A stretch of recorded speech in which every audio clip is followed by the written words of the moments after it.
किस प्रकार से एक ब्रह्म एक बालक का रूप लेकर मानवों के बीच में नरलीला करता है। सुनिए डॉक्टर श्याम सुंदर पराशर जी की यह अनमोल कथा। इस कथा में आप लोगों को कंस के द्वारा भेजे गए एक एक राक्षस को किस प्रकार से बाल रूपी भगवान श्री कृष्ण ने सबका उद्धार किया और अंततो गत्वा आकर स्वयं ही कंस का भी उद्धार किया। इस पावन पुनीत कथा को सुनिए और यह समझिए कि भक्ति की शक्ति कितनी अधिक है। भक्ति की शक्ति के आगे सभी शक्तियाँ विफल हो जाती हैं। प्रेम से इस कथा को सुनिए और प्रेम से बोलिए श्री राधे राधे। के वृंदावन में रास रचा रहे हैं, पर उधर मामा कंस पर मथुरा में क्या बीत रही है उस बेचारे की भी थोड़ी सी सुन लो। एक दिन नारद जी ने कंस से आके बताया कि महाराज कंस तुम बड़े भोले हो। क्यों? अरे जिनको तुम नंद का लाला समझे बैठे हो वो नंद का बेटा नहीं है। तुम्हारी बहन देवकी का ही 8वां लाल है, वही तुम्हारा काल है। अब तो क्रोध में भर गया कंस। इसका मतलब वसुदेव ने मेरे साथ धोखा दिया है। मैं इस वसुदेव को अब जिंदा नहीं छोड़ूंगा। निशातमसिमादत्त वसुदेव जिघांसया। मारने के लिए इसने जैसी तलवार निकाली, नारद जी ने हाथ पकड़ा। सुनो सुनो, अब जोश से नहीं होश से काम लेने की जरूरत है, क्योंकि तुम्हारा काल वसुदेव नहीं है, वासुदेव कृष्ण है। उसके बारे में सोचो। हाँ गुरुजी आपने ठीक कहा, तो आप ही बताओ मैं क्या करूं। नारद जी बोले तुम आराम से एक एक करके भेज रहे हो और वो दोनों बड़े प्रेम से सबको निपटाते जा रहे हैं। तुम भेजते रहोगे वो निपटाते रहेंगे, इसलिए भेजना बंद करो और कुछ ऐसी योजना बनाओ कि वो दोनों तुम्हारे पास आवे, ताकि तुम सब मिलकर के उन दोनों को ठिकाने लगा दो। बोले वाह गुरुदेव क्या जोरदार बात बताई, आज तक हमारी बुद्धि में नहीं आई। अब मैं ऐसा ही करूंगा। नारद जी तो चले गए और तुरंत कंस ने आपातकालीन मीटिंग बुलवाई। अब बड़े बड़े दैत्य राक्षस सब इकट्ठे हुए। कहो सरकार कैसे याद किया। कंस ने पूरी कहानी सुनाई कि गुरुजी ने मेरी आंखें खोल दी, मुझे पता ही नहीं था। मैं तो नंद का लाला समझता था, वो मेरी बहन देवकी का ही 8वां लाल निकला। अब उसको कैसे करे हलाल बताओ, कैसे ठिकाने लगा। केसी नाम का दैत्य उठ के खड़ा हो गया। महाराज यदि वो कृष्ण चंद्र है तो मैं भी केसी हूं। वो हिंदी का, मैं अंग्रेजी का। कृष्ण चंद्र का शॉर्टकट क्या होगा? केसी। जैसे कमल किशोर को के बोलते हैं, ऐसे ही कृष्णचंद्र को केसी। तो उधर कृष्णचंद्र तो इधर भी केसी। आप मौका दीजिए महाराज, आज ही सबको निपटा के आ जाऊंगा। अच्छा तो जाओ। केसी घोड़ा बन करके चला और जब भगवान यमुना के तट पर खेल रहे थे सखाओं के साथ, तो मुंह फाड़ के एकदम वेग से भगवान पर प्रहार किया। मुंह फाड़ के जब आया खाने को तो भगवान ने पूरा हाथ ही उसके मुंह में डाल दिया। एक मुक्के में गोविंदाय नमो नमः, वहीं ढेर हो गया। आज भी जमुना के किनारे केसी घाट बना हुआ है, जिस घाट पर केसी को ठिकाने लगाया। कंस को खबर मिली तो उसने दूसरा भेजा व्योमासुर, फिर तीसरा भेजा अरिष्टासुर। जो आया वही गया, लौट करके कंस के पास नहीं पहुंचा। जब सबके सब मारे गए तो कंस ने कहा अब मैं किसी को नहीं भेजूंगा। गुरुजी ने बिल्कुल ठीक कहा था कि भेजने से फायदा नहीं, उनको बुलवाना ही पड़ेगा। तो तुरंत अक्रूर जी को बुलाया, हाथ में हाथ मिलाया और प्रेम से समझाया कि मित्र तुम हमें कभी याद करते नहीं, आज तुम्हारी बहुत याद आई तो हमने बुलवा लिया। कहो सरकार कैसे याद किया? बोले बस हमने मथुरा का एक मेला आयोजन किया है। उस मेला में हमने बहुत गजब का आकर्षण केंद्र बनाया है, मल्लशाला। मल्ल माने पहलवानों की कुश्ती अखाड़ा। हमारी इच्छा है कि उस अखाड़े में कृष्ण बलराम जैसे वीर बालकों का भी जरा कौशल देखने को मिले। इसलिए स्पेशल मैंने तुम्हें अपने लिए रथ, अपना रथ दिया है, तुम मेरे रथ में जाओ और उन दोनों कृष्ण बलराम को रथ में बैठा करके मेला घुमाने के लिए लाओ। बड़े बड़े मल्ल आएंगे, विश्व चैंपियन, उनकी कुश्ती देखने का आनंद मिलेगा। तुम तो जानते हो मित्र, मैं बचपन से पहलवानी का शौकीन रहा हूं। अक्रूर जी समझ गए ये पापी के पेट में कुछ षड्यंत्र चल रहा है, ऐसी प्यार से नहीं बुला रहा। तो हाथ जोड़ के कहा, महाराज मनोरथान करोत्युच्चैः जनो दैव हतानपि युज्यते हर्ष शोकाभ्याम तथाप्याज्ञां करोमि ते। सरकार, मनोरथ करना अपने हाथ में है और पूरे करना विधाता के हाथ में है। हानि लाभ जीवन मरण जस अपजस विधि हाथ।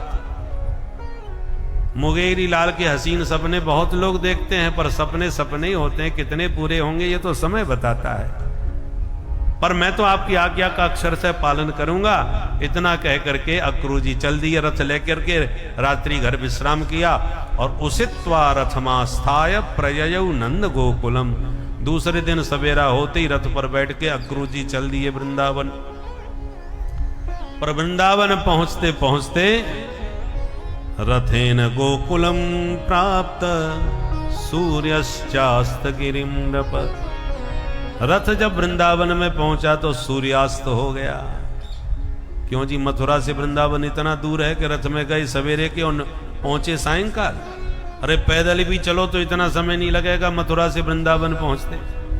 आजकल तो सब लोग मिलके ही बोलते हैं, कहां जा रहे हो? बोले मथुरा वृंदावन जा रहे हैं। तो वो तो एक ही शहर हो गए, अब तो कोई दूरी भी नहीं रही।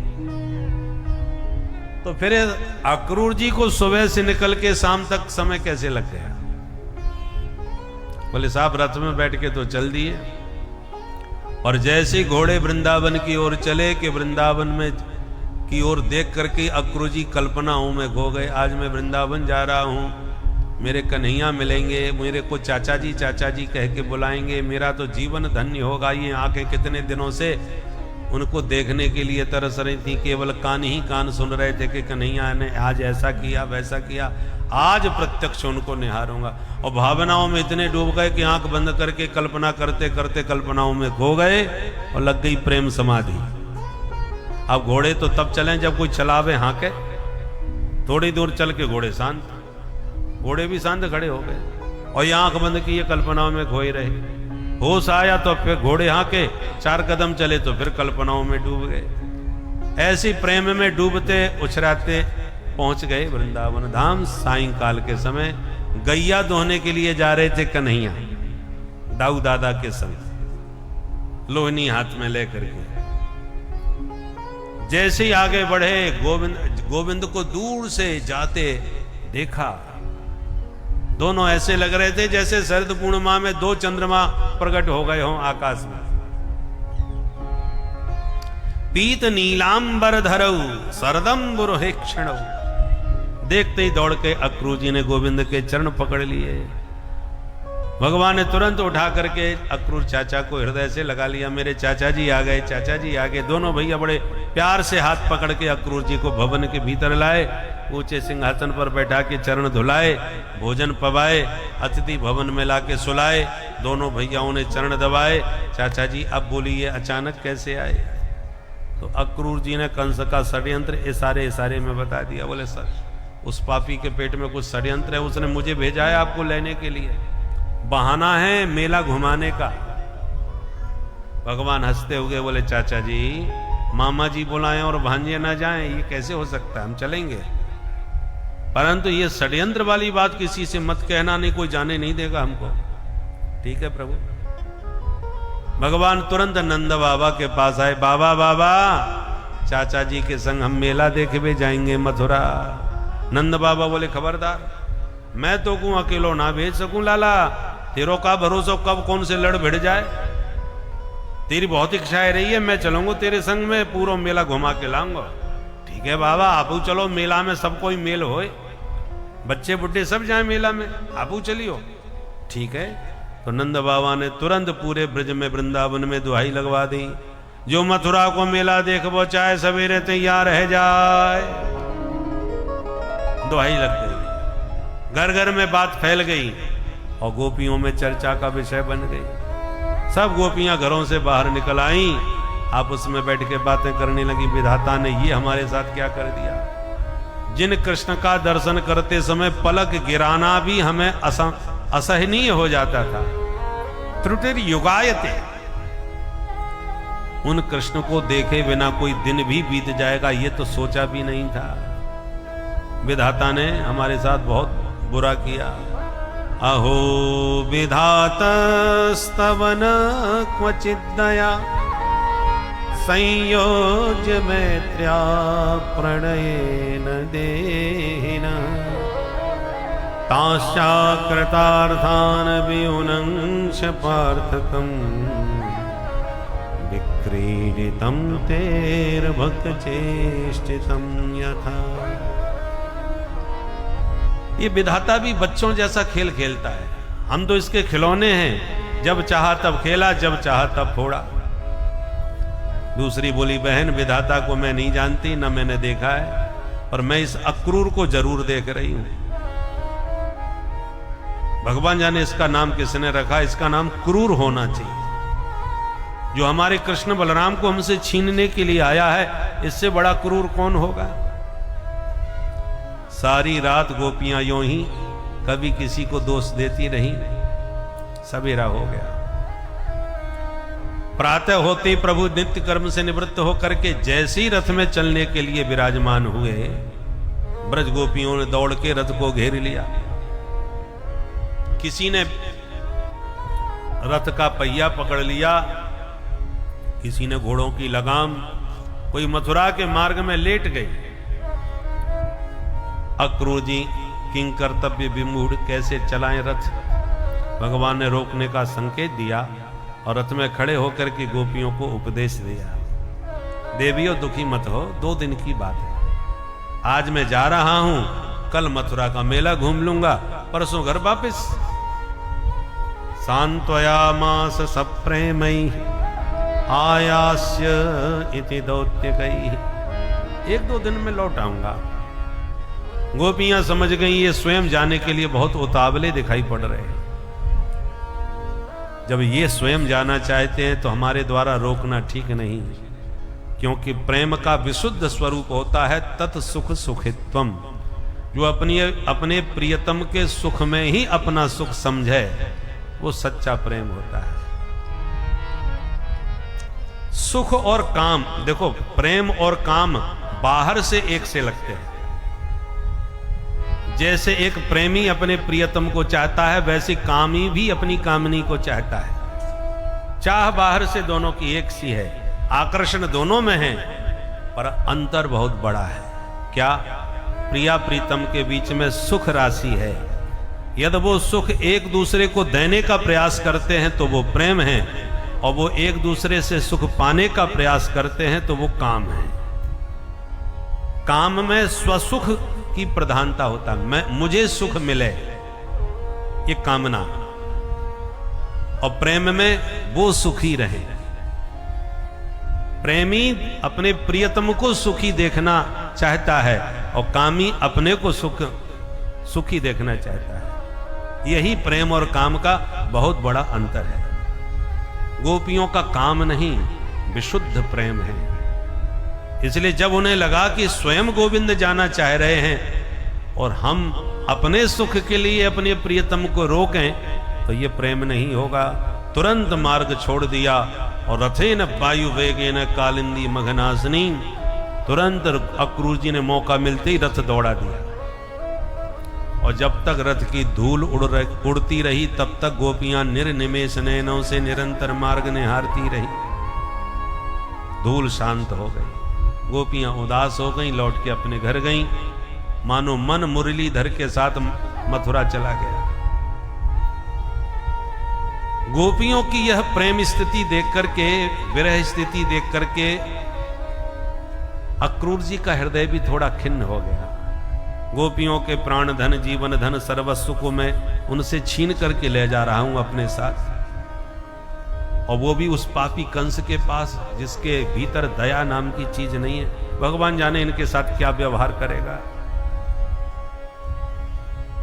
अचानक यमुना जी का तट दिखाई पड़ा, एकदम निर्मल जलधारा यमुना की देखकर अक्रूर जी बोले, प्रभु बहुत सुंदर जल है, आप आज्ञा दो तो एक डुबकी में लगा के स्नान कर लूं।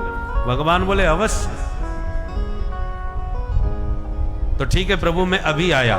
रथ से उतर के अक्रूर जी जमुना जी में घुसे और जैसी डुबकी लगाए कि कृष्ण बलराम दोनों भैया जमुना जी के भीतर बैठे पाए।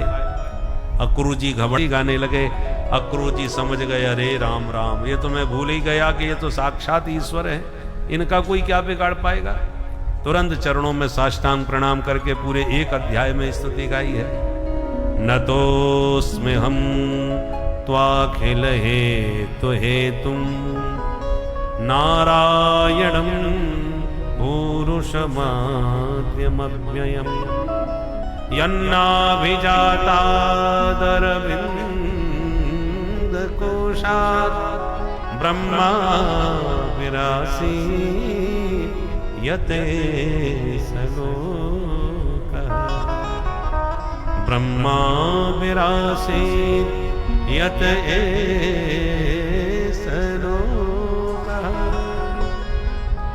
हे आदि पुरुष नारायण, आपके श्री चरणों में मेरा बारंबार प्रणाम है।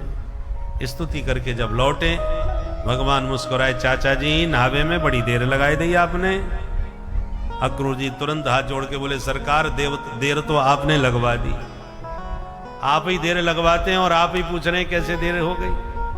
किंतु आपने बड़ी कृपा करी, क्योंकि अब मैं आपको पहचान गया। मैं घबरा रहा था कि मैं कहां आपको लेके जा रहा हूं, पर अब मेरा कोई हृदय में डर नहीं रहा। पर एक निवेदन जरूर करूंगा, आपको मेरे घर चलना पड़ेगा। भगवान बोले, हाँ हाँ चलूंगा, पर पहले मामा जी से तो मिल लूं, फिर उसके बाद चलता हूं। ठीक है प्रभु। आश्वासन दे के आगे बढ़े। एक प्रहर दिन बाकी था जो इस समय है, और भगवान का रथ पहुंचा मथुरा की सीमा में। पूरे शहर में हल्ला मच गया, ए भैया वो पूतना को मारवे बारो आ गयो, ए भैया वो गोवर्धन उठावे बारो गिरधारी आ गयो। पूरे शहर में हल्ला मच गया। जो जहां थी नर नारी सब निकल पड़े। जो देवियां घर के बाहर कदम नहीं रखती थी आज गलियों में भागती डोल रही है। सखी वो बंसी बारो निकल गयो का। दूसरी कहती है, बाबरी अभी तक घर में घुसी क्या कर रही थी, जल्दी जाओ, हाली निकल के गए। और जिनकी सास अपनी बहू को सांस भी नहीं लेने देती थी बाहर जाने की तो बात ही छोड़ दो, वो बेचारी बहुएं अट्टालिकाओं से झरोकों से झांक झांक करके एक झलक देखने के लिए ललचा रही थी। जिस गली में गोविंद जाते सुंदरियां सुमन वृष्टि से ऊपर से स्वागत करने लग जाती, और एक झलक गोविंद की दिख जाए तो ऊपर से चिल्लावे लग जाए, सखी देख देख ये सामरो सरोनो है, यही ने तो गोवर्धन उठायो। दूसरी कहती है, बहना देख वे में तो 100 छोरा लगे, साथ को उसको गोवर्धन यानी कैसे उठा लियो हो।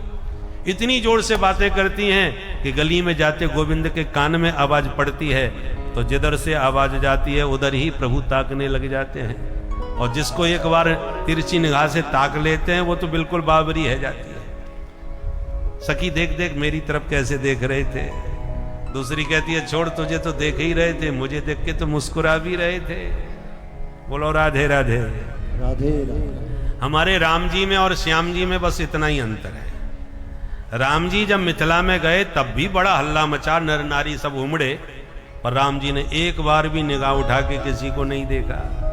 पर ये टेढ़ी टांग वाले बड़े खतरनाक हैं, सबको अपनी चितवन से उनका चित्त चुराते हुए चले जा रहे हैं। सुंदरियां सुमन वृष्टि से स्वागत करती जा रही हैं।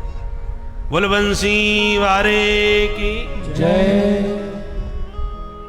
ब्रजवासी भी साथ में जा रहे हैं। ब्रजवासी बोले, कन्हैया पहली बार आए हैं अपन सब मथुरा, और तेरे ऊपर बड़े फूल बरस रहे हैं, का चक्कर है भैया, कचू रिश्तेदारी है का यहाँ पे।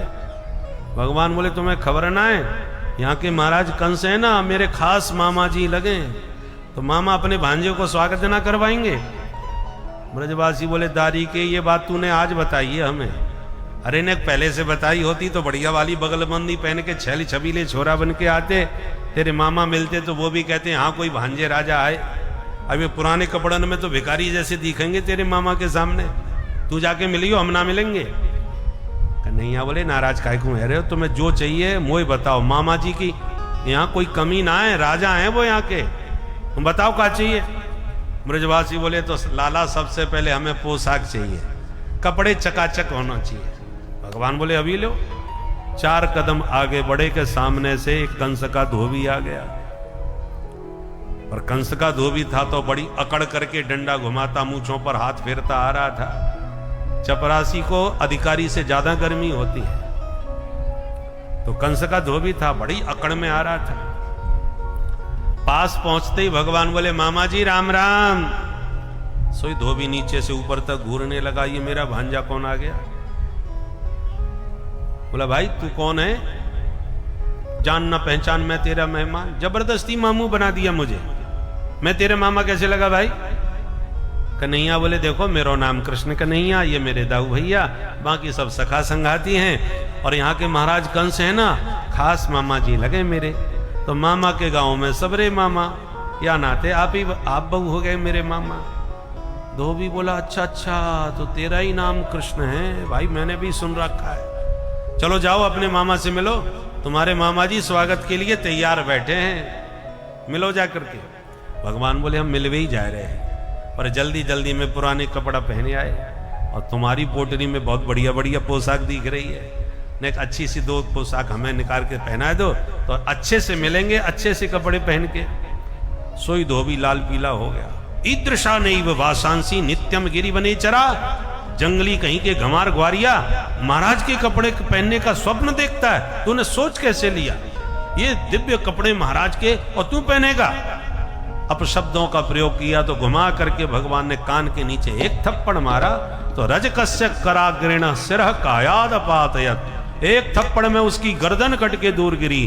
बोल नंद के लाला। बोले हे भगवान, या छोरा के हाथ में ही तलवार फिट है, थप्पड़ मारा गर्दन अलग, पोटली पटक पटक के सबरे भाग गए। भगवान बोले ब्रजवासियों छांट लो अपने मन पसंद के कपड़ा, फिर मत कहियो मामा के यहाँ पोशाक ना मिली, तो खोल खोल के पोटली जाकू जो पसंद आया उस उठा उठा के पहनने लगे। पर कहाँ महाराज कंस के वस्त्र, कहाँ छोटे छोटे ग्वाला, खुशी में निकाल के पहन तो लिए, पर पहन के जब चलवे लगे तो पूरी सड़क साफ होवे लगी। ब्रजवासी बोले कन्हैया यहाँ में तो और बुरे भिखारी लग रहे। कन्हैया बोले परेशान मत हो, न ऊपर उठा के चलो, आगे चल के फिर व्यवस्था देख लेंगे। तो सब अपने अपने कपड़े हाथ से पकड़े चले जा रहे हैं, ऐसे लग रहे हैं जैसे हैंगर से लटकाए दिए हों। दूर खड़े एक दर्जी ने यह दृश्य देखा तो दौड़ के आ गया, सरकार आप आज्ञा दो तो ये कपड़े मैं ठीक कर दूं। भगवान बोले तेरो राम भलो करे, जल्दी कर भाई, हम तो को ढूंढ रहे थे। उसने तुरंत एक एक से सबको नाप लेकर के वस्त्र व्यवस्थित करके पहना दिए। अब ब्रजवासी ठीक से पहन करके खुश हो गए। कन्हैया अब तो पूरे मेला में राजकुमार तो हम ही दिखेंगे, अब आएगो आनंद मामा ते मिलवे में। भगवान बोले दर्जी भैया तेने हमारे ब्रजवासी खुश कर दिए, बोल तो का इनाम चाहिए। दर्जी ने मन में सोचा धोबी को जो इनाम दी वो तो हमने देख ली, अब हमें भगवान जाने क्या मिलेगा। सुहास जोड़ के बोला सरकार आपकी दया दृष्टि बनी रहे, मुझे सब कछु मिल गए, बस कृपा बनी रहे। भगवान खुश हो गए, आशीर्वाद दिया, जाओ हमारा आशीर्वाद है, खूब फलोगे फूलोगे। सो आजकल आप देख ही रहे हो महाराज दर्जी कैसे फल फूल रहे हैं, जितने को कपड़ा बात। भगवान आगे बढ़े, ब्रजवासियों अब तो कोई कमी ना है। ब्रजवासी बोले लाला पोशाक तो बहुत जोरदार है गई, बस ने कसर रह गई। अब का कसर है? बोले गले मैंने बढ़िया सी फूलन की माला और गिर जाए सोई माला माल है गए। ठीक है भाई। भगवान 4 कदम आगे बढ़े तो एक सुदामा नाम के माली का घर दिखाई पड़ा, भगवान उसमें घुस गए। माली भगवान का अनन्य भक्त था, जो प्रभु को देखा तुरंत चरणों में लिपट गया, खुशी में नाचने लगा, सारी मालाएं घर से उठा लाया, सब ब्रजवासियों सहित भगवान को पहना करके बड़ा दिव्य स्वागत किया। भगवान ने उसे पराभक्ति का आशीर्वाद दिया, आगे प्रस्थान किया। ब्रजवासियों अब तो कोई कमी ना है। बोले लाला पोशाक भी जोरदार है, माला भी जोरदार, बस ने कसर और है। अब का कसर पड़ गई भाई? बोले कन्हैया ये सूनो माथो अच्छो ना लगे ब्रजवासी इनको, माथे पे नक थापक थुआ चंदन पुतवाए दे सोई चकाचक आनंद आ गया। ठीक है भाई, 4 कदम और आगे बढ़े तो सामने से 3 जगह से टेढ़ी मेढ़ी कुबड़ी चंदन लिए जा रही। देखते ही भगवान ने आवाज लगाई, हरी सुंदरी जी। कुब्जा ने यह संबोधन पहली बार सुना, क्योंकि घर से निकलते ही सब कुबड़ी कुबड़ी कह के बुलाते थे। सुंदरी सुन के तो गदगद हो गई, भगवान को देखते ही दौड़ के चली आई। महाराज आपने बुलाई? भगवान बोले हाँ सुंदरी, हमने ही आवाज लगाई, आपको परिचय कहा है? कुब्जा ने बड़े आनंद गदगद होके परिचय दिया। दास्यास्मि हम सुंदर कंस सम्मता, त्रिवक्र नामायनुलेप कर्मणि, मदभावितम भोजपते रति प्रियम, बिना युवा कोन्यतमस्तदर्हति। महाराज मैं सैरंध्री हूं, पैदा ही 3 जगह से टेढ़ी भई, इसलिए लोग मेरे को कुब्जा बोलते हैं। और पूरे मथुरा में मेरे हाथ का घिसा हुआ चंदन इतना प्रसिद्ध है कि भोजपते है अति प्रियम। मेरे हाथ का चंदन भोजपति महाराज कंस को बहुत पसंद आता है, इसलिए मैं उन्हीं के दरबार में चंदन की सेवा करती हूं। भगवान बोले सुंदरी, महाराज कंस है ना मेरे खास मामा जी लगे, अब मामा जी है तो आप नित्य ही लगाती रहो, आज ये चंदन ने हमें लगाए दो। कुब्जा बोली आपने तो सरकार मन की बात कह दी, मैं यही सोच रही थी कि यदि आप आज्ञा दो तो मैं अपने हाथ से आपको चंदन लगा दूं। भगवान बोले अवश्य लगाओ। कुब्जा प्रसन्न हो गई, तुरंत गोविंद के पास आई और अपने हाथों से भगवान के माथे पर चंदन लेपन किया। ब्रजवासी बोले हाँ देवी जी ने कही तुम आऊं, इधर भी आओ। तो कुब्जा ने सब ब्रजवासियों का माथा चंदन से लेप दिया, पूरा कटोरा साफ कर दिया। ब्रजवासी खुश है गए, लाला अब तो माथो ठंडो कर दियो, याने का खुशबू मारे आके चंदन में, मन खुश कर दियो भाई। एक ब्रजवासी कन्हैया के कान में बोलो, चौरे लाला फ्री के चंदन घिस मेरे नंदन, वे बेचारी को सबरो चंदन पोत लियो, ले वो दे वो कछू ना है। अरे कछू तो भाई पुरस्कार दे। भगवान बोले तो ठीक है अभी ले। तुरंत भगवान कुब्जा के पास आए, उसके पैर के अंगूठे को अपने चरण के अंगूठे से दबायो और एक हाथ बाकी ठोड़ी के नीचे लगायो, दूसरो हाथ बाकी कमर में डाल लियो। दाऊ जी ने तो शर्म के मारे मुंह घुमा लियो, धीरे से बोले लाला ध्यान रखियो, ये अपनो वृंदावन ना आए, मामा की घर आए। कन्हैया मुस्कुरा के बोले दाऊ दादा मुझे सब ध्यान है, चिंता मत करो, कोई गड़बड़ ना होगी।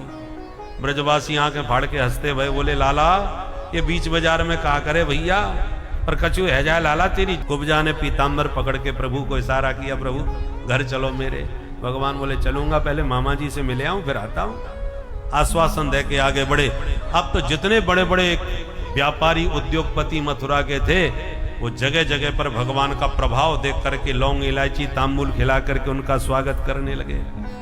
व्यापारी बहुत दूरदर्शी हुआ करते हैं, जिसके लक्षण सत्ता की ओर जाते दिखाई पड़े उसी से राम राम करके रिश्तेदारी बना लेते हैं। व्यापारियों ने समझ लिया कि ये बालक चमत्कारी है भैया, कल यही मथुरा का राजा बनेगा, इसमें कोई संदेह नहीं है। अब पापी कंस इनके हाथ से बचने वाला नहीं है। इसलिए व्यापारियों ने लौंग इलायची खिला के भगवान का स्वागत किया। घर में किसी ने नहीं बुलाया, जरूरी नहीं है सरकार इनकी बनाई जाए, इसलिए ऐसा संबंध बनाओ कि ये सरकार में आ जाए तो हमारा काम भी बन जाए, रिश्तेदारी मजबूत बनी रहे, संबंध बने रहे, और न आए तो अपने ऊपर कोई खतरा भी ना आवे। नहीं पता चला घर में बुला के स्वागत सत्कार किया, बाद में इनकी सरकार नहीं बनी, कंस को पता चलेगा तो हमारी तो आफत आ जाएगी। इसलिए भगवान को किसी ने घर में नहीं घुसने दिया, केवल दरवाजे पे गली में जाके लौंग इलायची खिला के माला पहना के स्वागत किया। भगवान सबको अभय दान देते हुए आगे बढ़ते गए। कंस की सभागार में जब पहुंचे तो भगवान सभा का निरीक्षण कर रहे थे, तैयारियां चल रही हैं मेला के उत्सव की। अचानक प्रभु की दृष्टि एक विशाल धनुष पर पड़ी। यह धनुष भगवान परशुराम जी ने कंस को दिया था और देते समय कंस को सावधान किया था कि दुनिया में इस धनुष को कोई तोड़ नहीं सकता, और जो इस धनुष को तोड़ देगा वो तुझको कभी छोड़ नहीं सकता। इसलिए धनुष को संभाल के रखना। तो कंस वो धनुष बहुत संभाल के सभा में रखता था। भगवान की दृष्टि पड़ी तो बोले दाऊ दादा आप आज्ञा करो तो ये धनुष अनेक मैं उठा के देख लूं। दाऊ जी बोले अपने मामा जी को धनुष है, प्रेम से उठा। तो भगवान धनुष के पास गए। धनुष के पास बड़े बड़े वीर सैनिक उसकी सुरक्षा में खड़े थे। हंसते हुए बोले कल का बच्चा, दूध के दांत भी नहीं गिरे होंगे और महाराज का धनुष उठाने चला है, ये कोई साधारण धनुष है? भगवान सुन के मुस्कुराए, धनुष के पास आए और बाएं हाथ से ही भगवान ने एक झटके में धनुष को उठा लिया। करेण वामेन सलील मुद्रितम सज्जम चकृत्वा निमिषेण पश्यताम।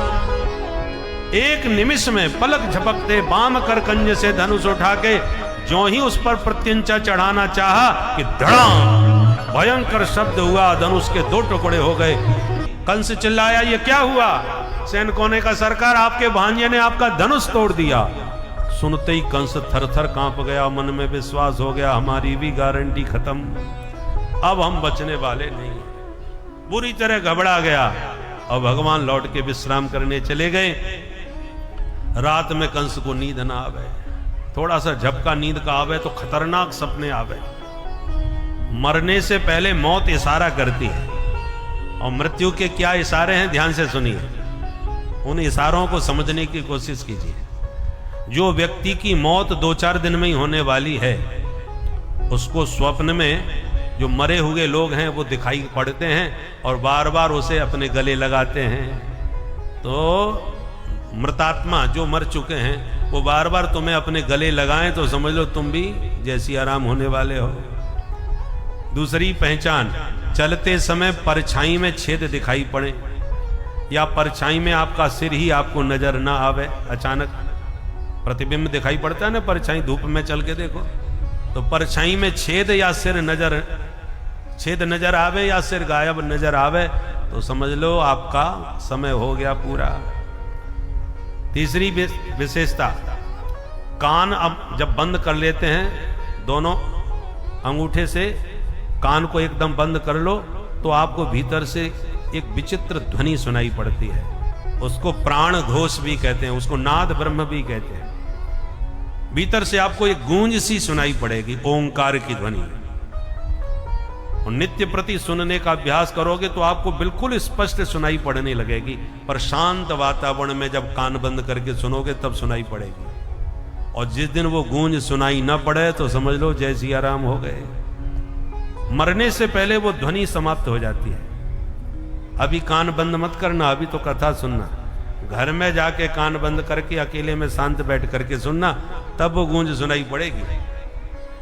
तो ये सारे लक्षण कंस को दिखाई पड़ने लगे मृत्यु के, तो उसका भय और दुगना हो गया। इतना डर गया कि अब तो उसको हर काली चीज से भय लगने लगा। हर काली चीज में उसे कन्हैया नजर आने लगा।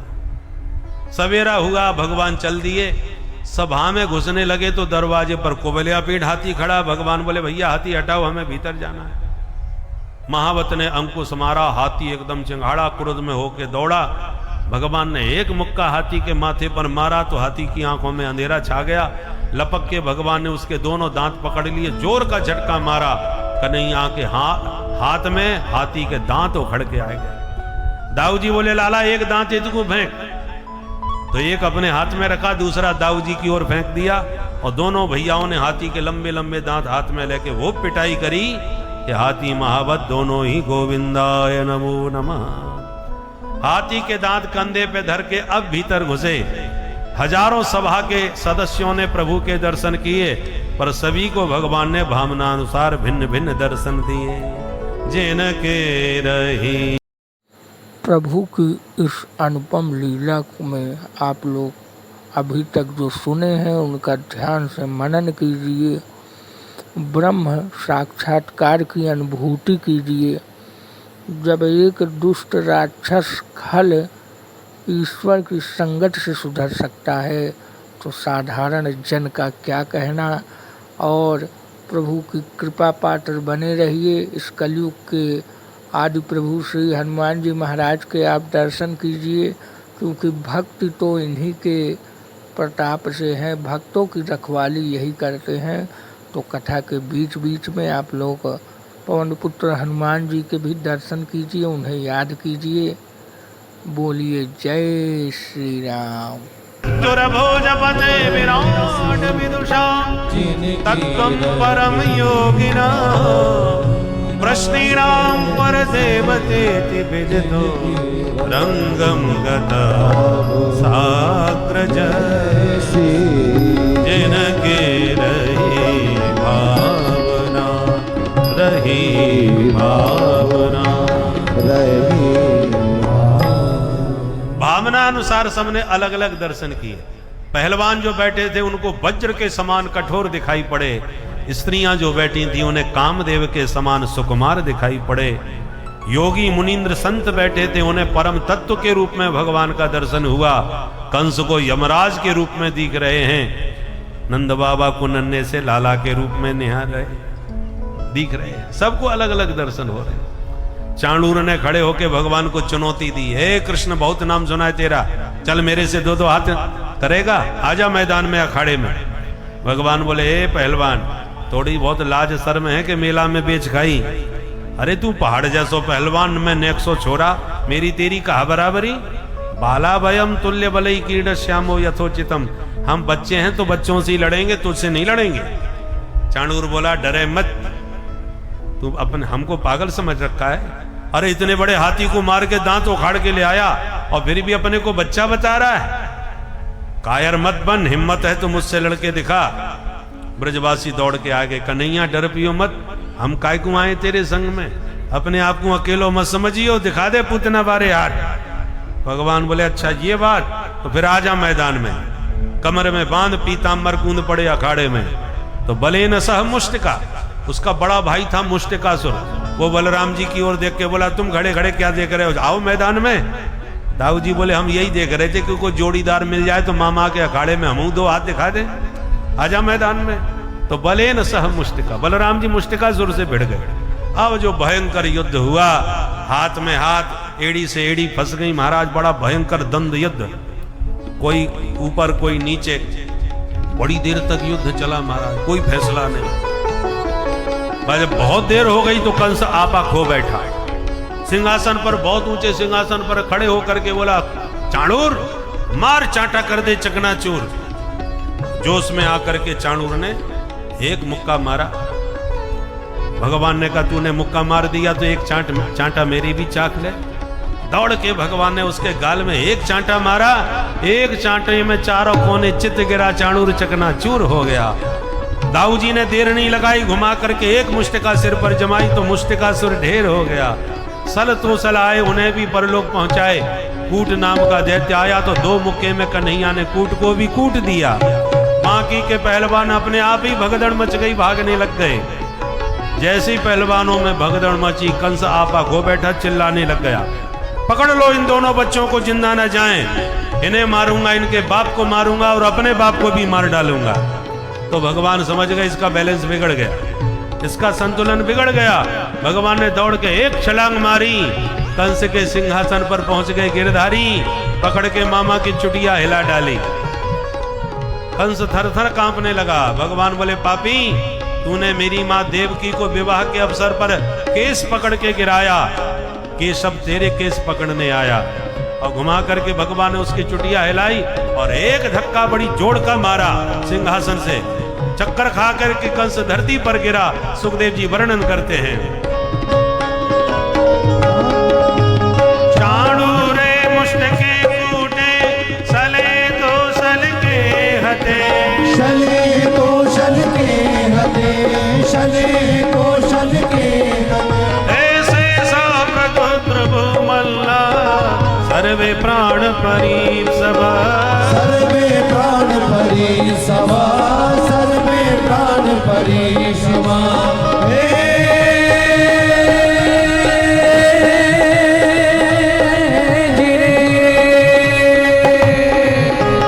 प्रगृह्य कैसे सुचलत किरीटम, विपाद्य रंगो पर तुंग मंचा, पर तुंग मंचा, पर तुंग मंचा,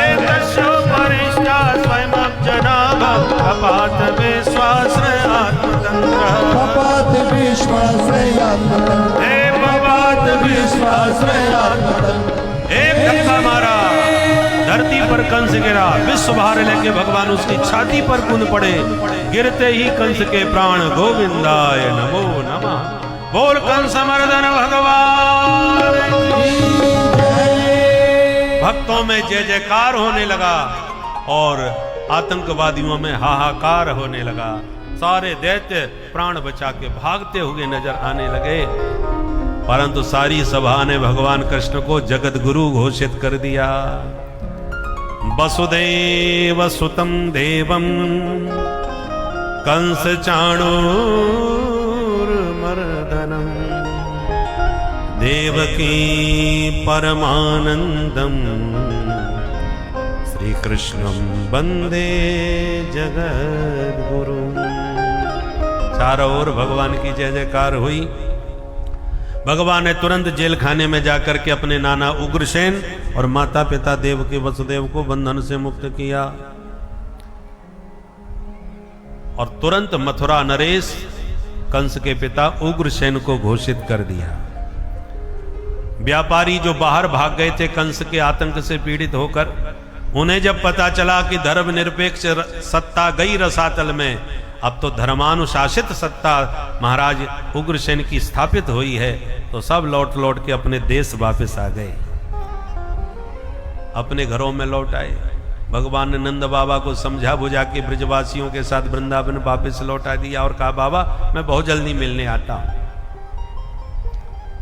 गर्गाचार्य जी ने दोनों भैयाओं का जनेऊ संस्कार किया और पढ़ने के लिए मध्य प्रदेश में उज्जैन में भेज दिए। मथुरा से भगवान रथ में बैठ के उज्जैन में आए, महाकालेश्वर की नगरी में। उस समय सबसे बड़ा विश्वविद्यालय, जिसको प्राचीन भाषा में गुरुकुलम कहा जाता था, प्राचीन गुरुकुलों में सांदीपनी मुनि महाराज के आचार्यत्व में यह गुरुकुल चलता था। वहीं पर भगवान ने शिक्षा अध्ययन किया उज्जैन में, और शिक्षा में पारंगत होकर जब चलने लगे तो गुरुजी का मरा हुआ बेटा ही यमराज के घर से वापस जिंदा करके ले आए और गुरुदेव की गुरु माता की गोदी में लाके बैठा दिया। और इसी गुरुकुल में भगवान की मित्रता सुदामा नाम के अकिंचन ब्राह्मण से हुई, जिसकी कथा कल आप विस्तार से सुनेंगे। किंतु लौट के जब प्रभु मथुरा आ गए तो ब्रजवासियों की बहुत याद सताने लगी।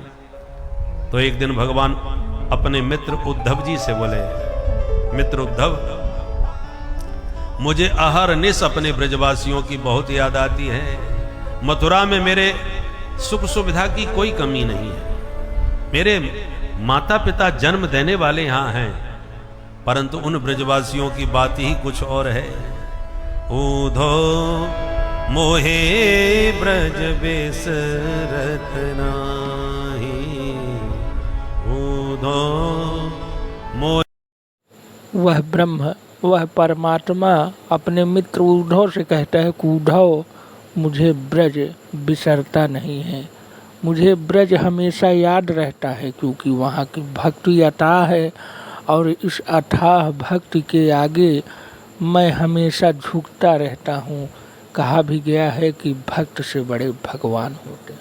हंस सुता को सुंदर कलरव, हंस सुता माने जमुना, हंस माने सूर्य, सूर्य की बेटी।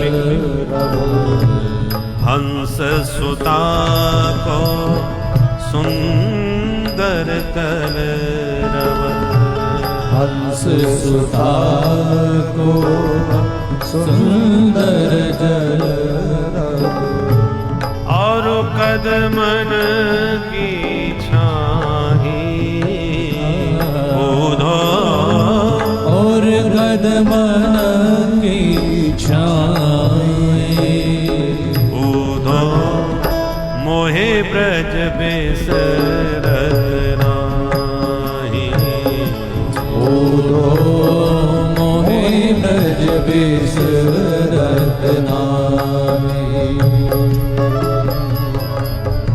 यह मथुरा कंचन की नगरी, यह मथुरा कंचन की नगरी, मणि मुक्ता जय माही,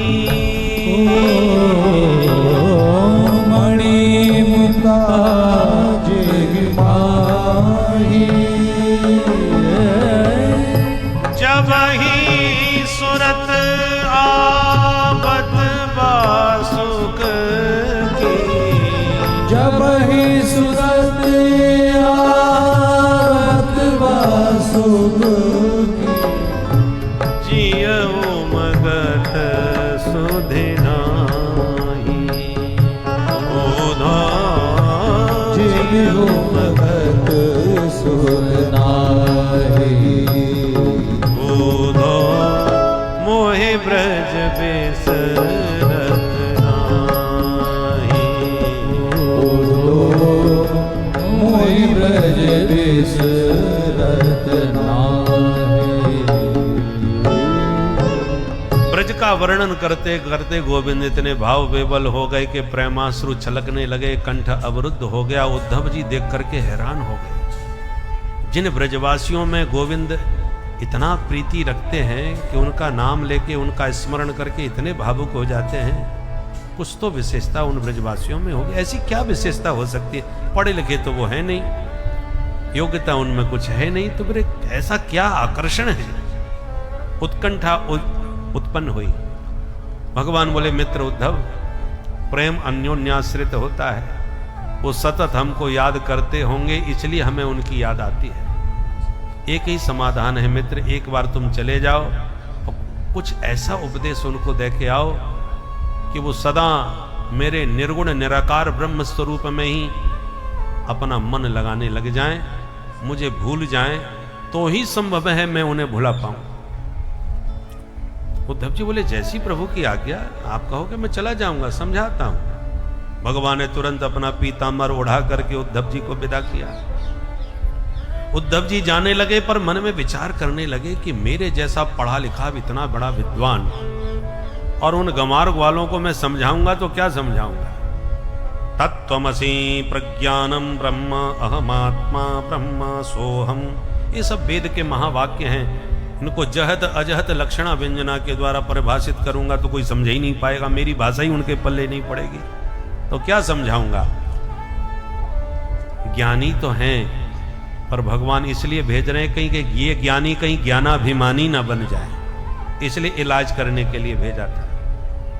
उद्धव जी जब वृंदावन में पहुंचे, सूर्य अस्ताचल की ओर जा रहा था, गाय लाखों की संख्या में आ रही थी, इसलिए धूल से रथ आच्छादित हो गया, ब्रजवासियों को रथ दिखाई ही नहीं पड़ा।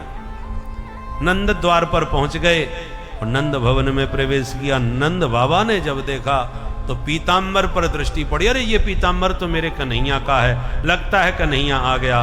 दौड़ पड़े नंद बाबा और लपक करके उद्धव को गले लगाया। पर उद्धव जी ने कहा, बाबा मैं कन्हैया का मित्र उद्धव आपके श्री चरणों में प्रणाम करता हूं। तब होश आया, अरे कृष्ण नहीं है, कृष्ण का सखा तो है, प्यारे की हर वस्तु प्यारी लगती है। इसलिए नंद बाबा ने उद्धव को हाथ पकड़ के बहुत स्वागत किया, स्नान भोजन सेवा सेवकों के द्वारा करवाई, और उसके बाद रात भर उद्धव जी से चर्चा चली। न तो नंद बाबा थक रहे हैं कहते कहते, और न उद्धव जी थक रहे हैं सुनते सुनते। सारी रात गोविंद की बाल लीलाएं नंद बाबा सुनाते रहे। एक बार जसोदा ने कन्हैया को या ऊखल में बांध दियो, एक दिन बाने मटका फोड़ दिए, ये सब सुनाते हैं।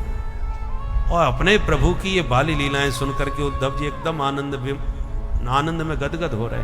फिर मन में होश आया, मैं तो समझाने आया हूं, मैं स्वयं डूबा जा रहा हूं, यदि मैं ही इनके प्रेम में डूब गया तो समझाऊंगा कैसे?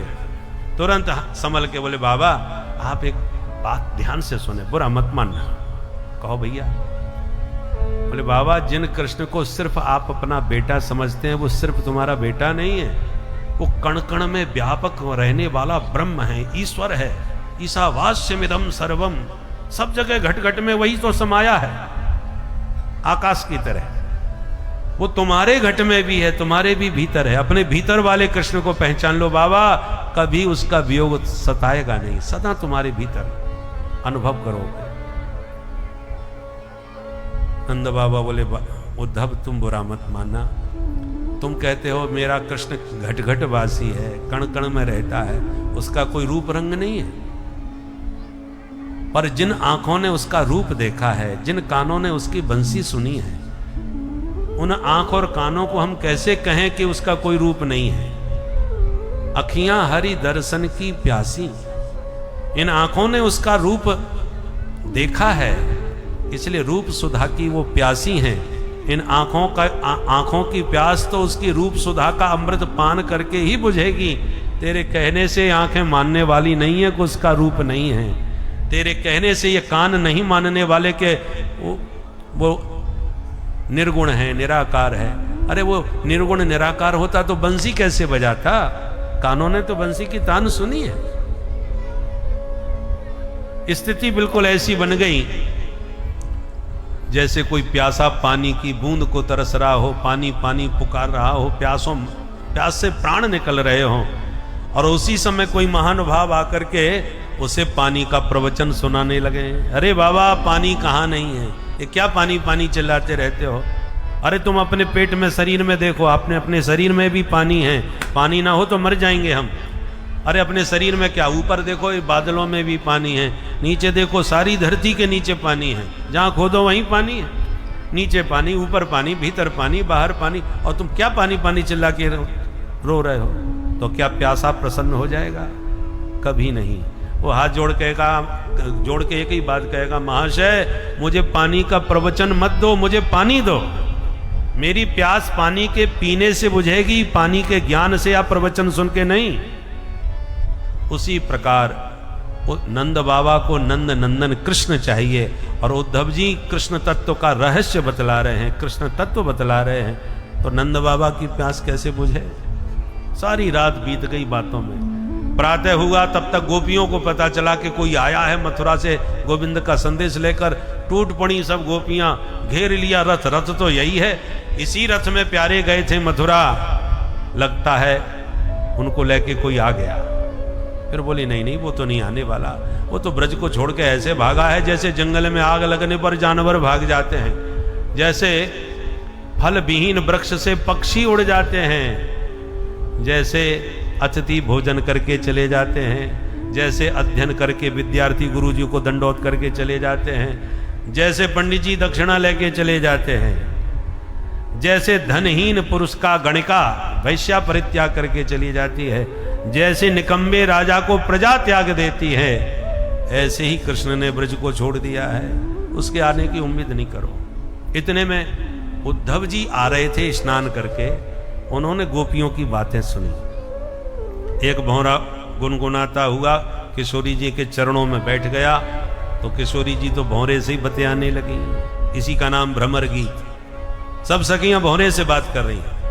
मधुप के तब बंधो मास प्रशांग्रीं सपत्न्या, मधुप की तब बंधो मास प्रशांग्रीं सपत्न्या, कोचवे लोलित माला कुंकुम श्मश्रुभिर्ना, कुचले लोलित माला कुंकुम श्मश्रुभिर्ना, वहतु मधुपति स्तन्माननीनां प्रसादम्, वहतु मधुपति स्तन्माननीनां प्रसादम्, यदु सदसि विडम्ब्यं यस्य दूतस्त्वमेतत्, यदु सदसि विडम्ब्यं यस्य दूतस्त्वमेतत्, मधुप के तब बंधो, मधुप के तब बंधो, मधुप के तब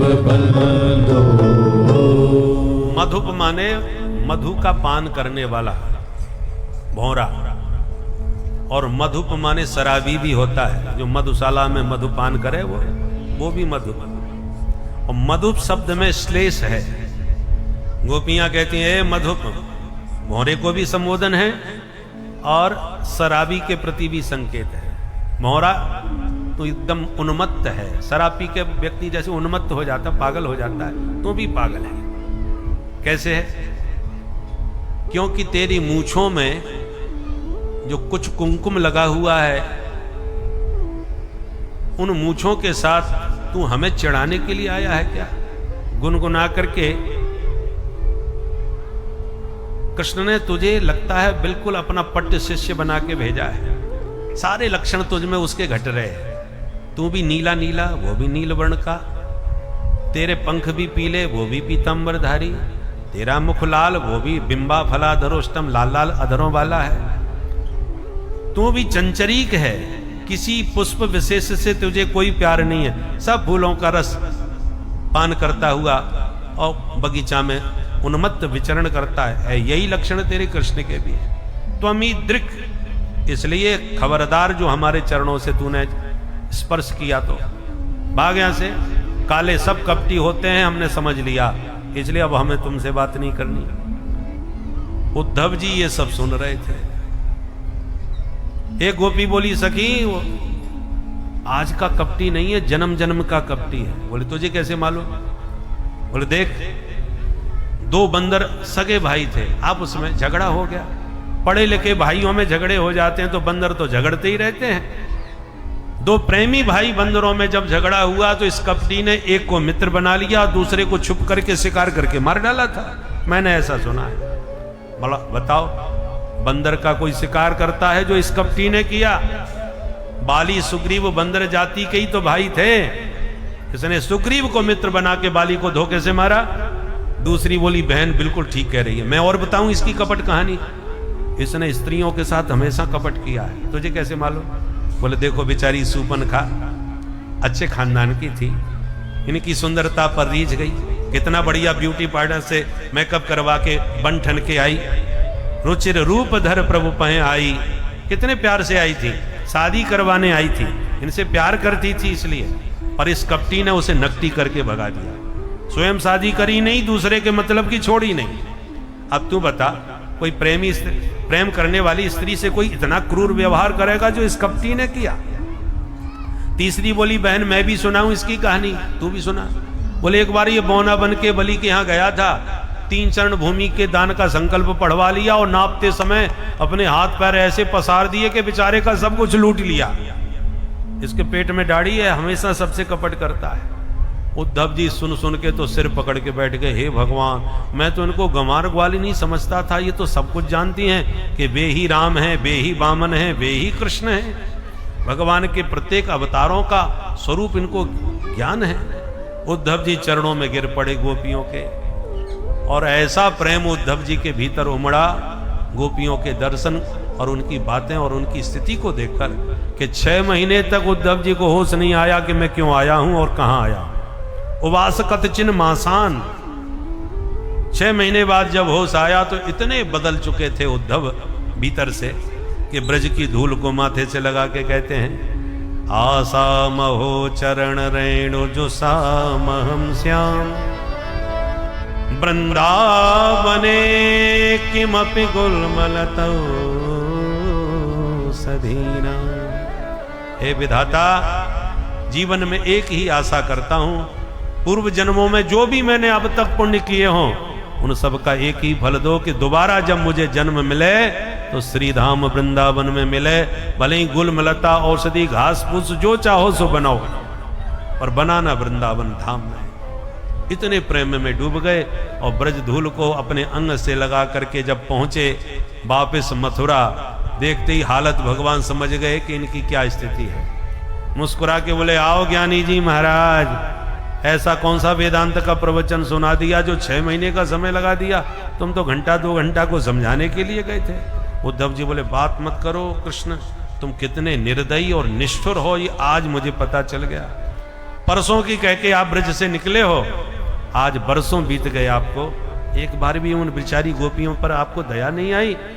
एक बार जाके दर्शन तो दे आते। तब प्रभु समझ गए पूरा रंग चढ़ा हुआ है।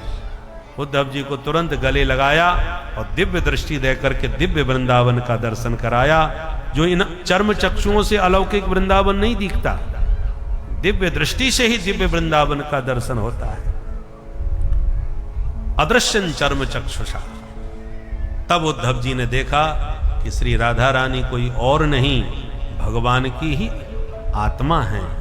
उनकी आह्लादनी शक्ति का ही नाम राधा है। कई वस्तुएं ऐसी होती हैं जिनके नाम दो होते हैं पर वस्तु एक ही होती है। देखो पार्वती नदी में कैसी तरंगें उठ रही हैं, लहरें उठ रही हैं, तो लहर और नदी कोई अलग अलग हो गई। पानी में कैसी लहरें उठ, चंद्रमा से चांदनी अलग नहीं, सूर्य से किरण अलग नहीं, जल से तरंग अलग नहीं, शब्द से अर्थ अलग नहीं, ऐसी राधा से कृष्ण अलग नहीं, कृष्ण से राधा अलग नहीं। कहने में दो हैं, तत्वतः एक हैं। एक ज्योतिर्भवेद द्वेधा राधा माधव रूपकम। ब्रह्म की एक ज्योति के ही दो प्रकाश पुंज हैं जिनको राधा माधव कह करके जाना जाता है। बोल राधा रानी की जय। ऐसे उद्धव के साथ एक दिन भगवान कुब्जा के घर जाके उसका मनोरथ पूर्ण किए और एक दिन अक्रूर चाचा के आंगन को भी पावन बनाया। इसके साथ ही 10वां स्कंद पूर्वार्ध संपन्न हुआ। 50वें अध्याय से उत्तरार्ध प्रारंभ है। बस 10 मिनट में ठाकुर जी का विवाह और करवा दें, फिर शादी की मिठाई खा करके जाओ। बोल बंसी वारे की जय। उत्तरार्ध में वर्णन है, कंस का ससुर था जरासंध। जरासंध की दोनों बेटी अस्थि प्राप्ति कंस को ब्याही थी, तो बेटी विधवा हो गई। कंस को पता, जरासंध को पता चला तो उसने बदला लेने के लिए भगवान पर 17 बार हमले किए और बार बार हार के लौट गया। 18वां आक्रमण करने आया तो नारद जी ने उससे पहले कालयवन को भेज दिया। कालयवन आया, 3 करोड़ मिलेक्षों को लेकर के भगवान पर हमला किया। भगवान ने कालयवन को दौड़ाया, रणभूमि से भागे, पीछे पीछे कालयवन, आगे आगे कन्हैया। मथुरा से दौड़े दौड़े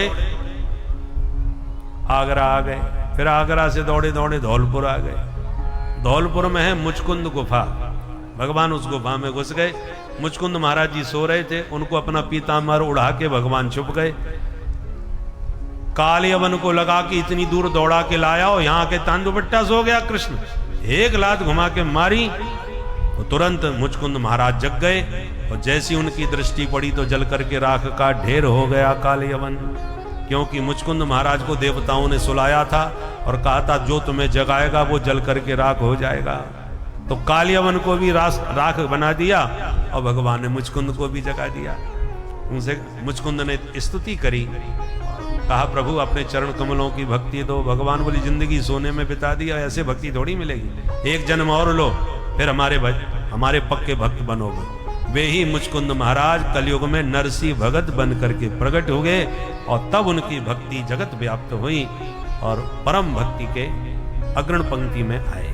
बोल भक्त वत्सल भगवान को ठिकाने लगा दिया, सारे यवन समाप्त कर दिए। और जैसी दोनों भैया युद्ध विराम करके विश्राम करने को हो गए तो 18वां हमला जरासंध ने कर दिया। भगवान बोले भैया हम तो थक गए अब लड़ते लड़ते, चलो कहीं भाग चले। बलराम जी बोले भाग जाएगा तो बदनाम हो जाएगा, तेरे को लोग रण छोर कहेंगे। कन्हैया बोले तो कमी क्या पड़ेगी, एक नाम और बढ़ ही जाएगा। और नहीं माने कन्हैया सचमुच भाग लिए तो दाऊ जी भी भाग लिए।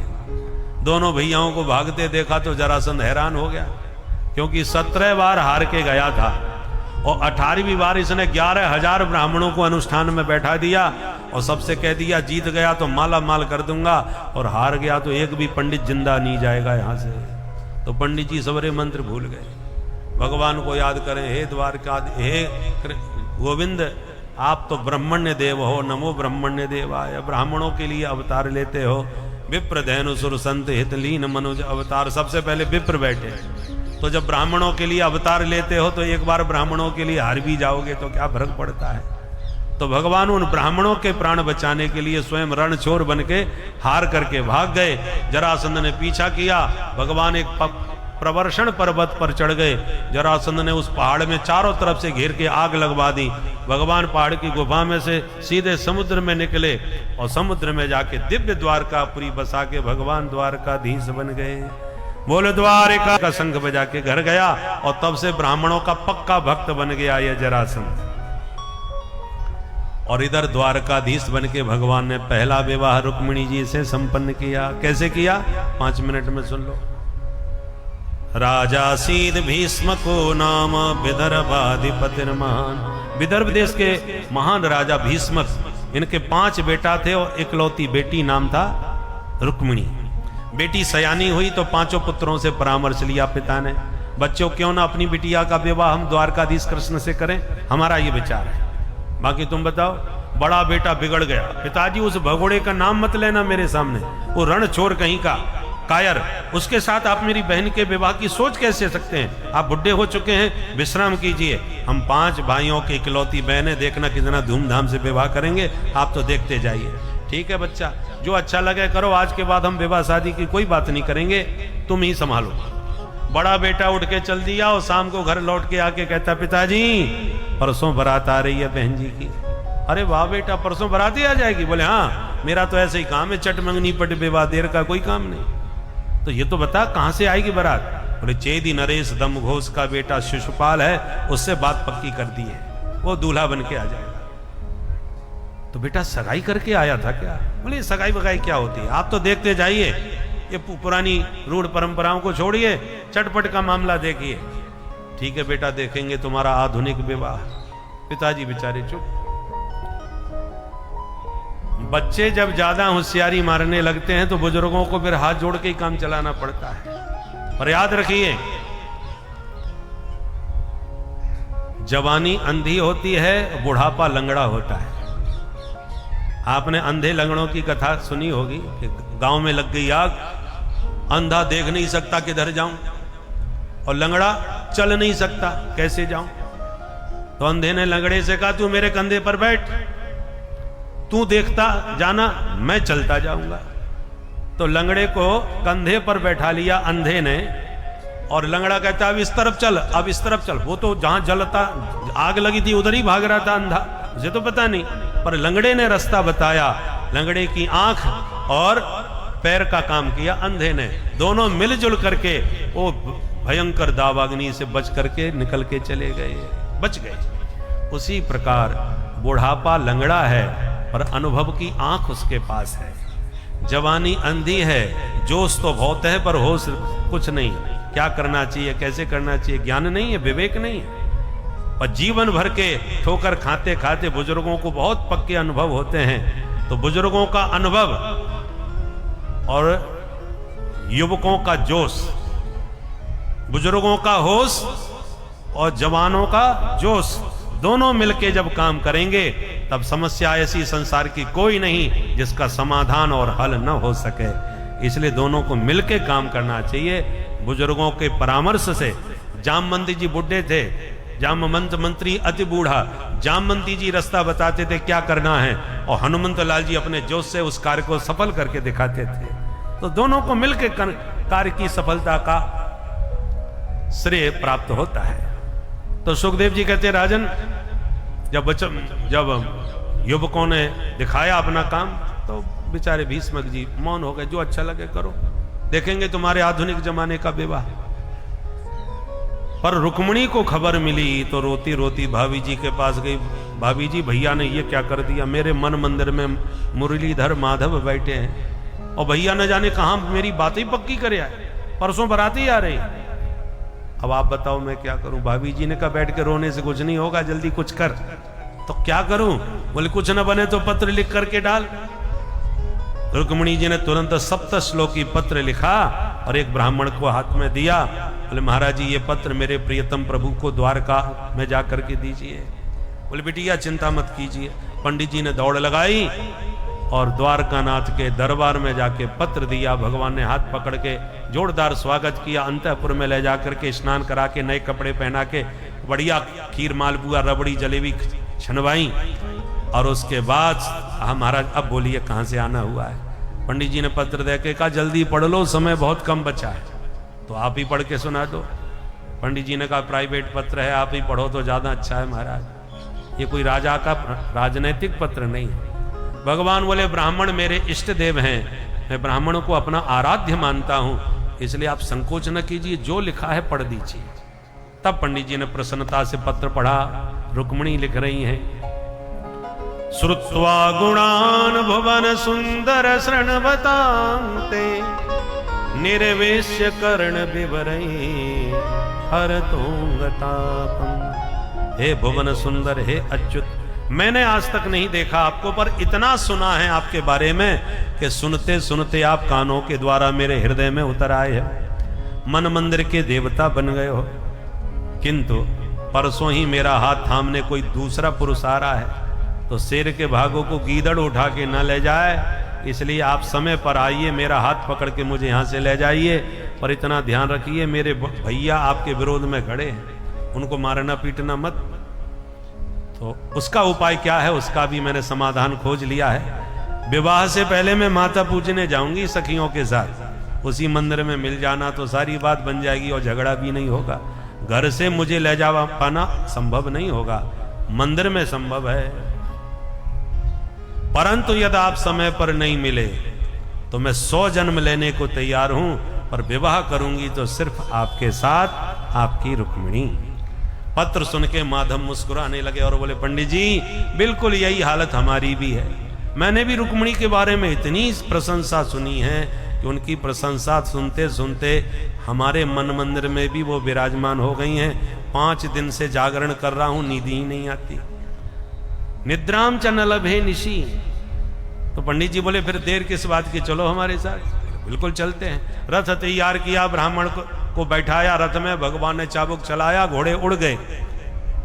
तब तक दाऊ जी ने देख लिया, अरे कन्हैया कहां चल दिए, तब तक तो रथ गायब। दाऊ जी चिंता में पड़ गए, हमसे बिना पूछे ये कहां जा रहा है भाई, हमको हमेशा साथ में लेके जाता है, आज संग में लेके क्यों नहीं गया, कुछ तो गड़बड़ है। तुरंत सैनिकों से पूछा, गुप्तचरों से पूछा। गुप्तचरों ने कहा, महाराज एक पंडित जी पत्र लेके आए थे कुंडनपुर से और उन्हीं के साथ सरकार गए हैं, पर हमको कुछ नहीं पता है। दाऊ जी बोले, तो आगे का कार्यक्रम हम सब समझ गए। क्या? बोले, परसों राजकुमारी रुक्मिणी का विवाह है कुंडनपुर में और वहां से निमंत्रण कार्ड नहीं आया है, तो बिना निमंत्रण के ये क्यों जाएगा, कुछ तो गड़बड़ है, चलो हम चलते हैं। दाऊ जी ने हनमूसल उठाए, सारी सेना साथ में ली और भाग लिए। सवेरा होते होते पहुंच गया रथ कुंडनपुर में। भगवान बोले, पंडित जी जाइए, रुक्मिणी को समझाइए, हम मंदिर में तैयार मिलेंगे। तो पंडित जी रथ से उतर के डंडा घुमाते रुक्मिणी के महल की ओर चल दिए। उधर बैंड बाजे के साथ दूल्हा बन करके शिशुपाल पहुंच गया। नगर में हल्ला मच गया, बारात आ गई, बारात आ गई, चलो दूल्हा देखने। सब सखियां दौड़ पड़ी। देवियों को दूल्हा देखने का बड़ा चस्का होता है और केवल देखती नहीं है, टीका टिप्पणी भी बहुत कर रही है। वैसे तो बस ठीक है, पर हमें तो नाक थोड़ी चपटी सी लग रही है, दूसरी कहेगी आंख भी थोड़ी सी टेढ़ी टेढ़ी लग रही है। तो सब सखियां दौड़ी देखे रुक्मिणी का दूल्हा कैसा है। परंतु रुक्मिणी की धड़कन तेज हो गई, हे भगवान, पंडित जी कब के गए, अभी तक कोई समाचार नहीं है, उधर बारात लेके वो आ गया, अब मैं क्या करूं। हे भोले बाबा, मैंने बहुत सोमवार के व्रत किए हैं, मैंने बहुत रुद्राभिषेक किए हैं, मुझे सबका फल दे दीजिए आज। देवी देवता मनाने लगी। इतने में पंडित जी दिखाई पड़ गए। रुक्मिणी ने दौड़ के प्रणाम किया, महाराज जल्दी बताओ क्या खबर है। बोल, बेटिया खबर तो कुछ नहीं है। अरे तो फिर क्या किया आपने?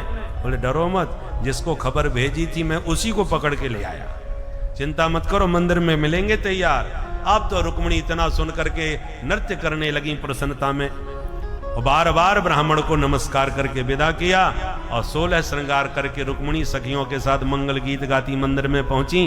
बड़े प्रेम से माता का पूजन किया, आशीर्वाद लिया, और जैसी बाहर निकलने लगी तब तक किसी गुप्तचर ने शिशुपाल को खबर कर दी, महाराज